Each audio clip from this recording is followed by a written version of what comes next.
ভারতে প্রথম cold dessert reserve valley চিহ্নিত করল ইউনেস্কো। স্পিতি ভ্যালি আদতে মরুভূমি, তবে মরুভূমি হলেও এখানে ঠান্ডা বিরাজমান। শুনতে অবাক লাগলেও এই আশ্চর্য জিনিসটি রয়েছে ভারতবর্ষে।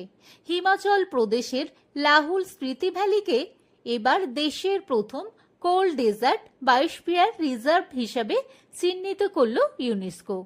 এই নিয়ে বিশ্বব্যাপী ম্যান অ্যান্ড দ্য বায়োস্ফিয়ার নেটওয়ার্কে ভারতের বায়োস্ফিয়ার রিজার্ভের সংখ্যায় এসে দাঁড়ালো ১৩। যে সমস্ত অঞ্চল বাস্তুতন্ত্র ও জীব বৈচিত্র্য খুব ভালোভাবে সংরক্ষিত হয়, ইউনেস্কো সেগুলিকে আলাদা করে চিহ্নিত করে বায়োস্ফিয়ার রিজার্ভ বলে চিহ্নিত করেন। পাশাপাশি স্পিতির এই ঠান্ডা মরুভূমির প্রায় ৭,৭০০ স্কোয়ার কিলোমিটার অঞ্চল জুড়ে বিস্তৃত।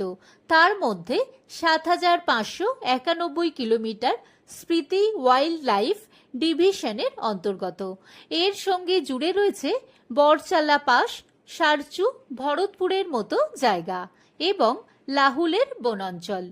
এছাড়াও স্পিতির একটু অংশে যেমন রয়েছে কোর জোন, অপর একটু অংশে রয়েছে বাফার জোন। এই স্পিতি মূলত সমুদ্রপৃষ্ঠ থেকে ৩,৩০০ থেকে ৬,৬০০ মিটার পর্যন্ত বিস্তৃত। এই ভূখণ্ড জুড়ে রয়েছে পর্বত ও সমতল ভূমি। এই বায়োস্ফিয়ার রিজার্ভে উদ্ভিদ ও বন্যপ্রাণী উভয়ই সংরক্ষিত হবে। এছাড়াও একই সঙ্গে মানব জীবনে যাতে তার নেতিবাচক কোনো প্রভাব না পড়ে সে বিষয়ে লক্ষ্য রাখা হবে। যদিও এর আগে যে সমস্ত অঞ্চলগুলো বায়োস্ফিয়ারের অন্তর্ভুক্ত হয়েছিল সেগুলির মধ্যে হল Nilgiri Tamil Nadu, Gulf of Mannar Tamil Nadu, Sundarban Paschimbanga, Nokrek Meghalaya, Nanda Devi Uttarakhand, Great Nicobar আন্দারবান নিকোবর দ্বীপপুঞ্জ, সিমলিপাল ওড়িশা, পাঁচমারি মধ্যপ্রদেশ, আচানকমার অমরকণ্টক ছত্তিশগড়, অগস্ত্যমালাই তামিলনাড়ু, কাঞ্চনজঙ্ঘা সিকিম, পান্না মধ্যপ্রদেশ। এখানকার মনোরম পরিবেশ আপনার মন ভালো করতে বাধ্য।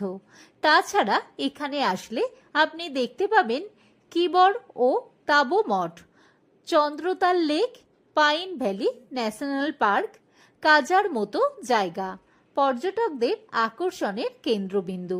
পাশাপাশি রাতের আকাশে স্টার গেজিং এর দৃশ্য উপভোগ করার জন্য স্পিতির কদর বাড়ছে।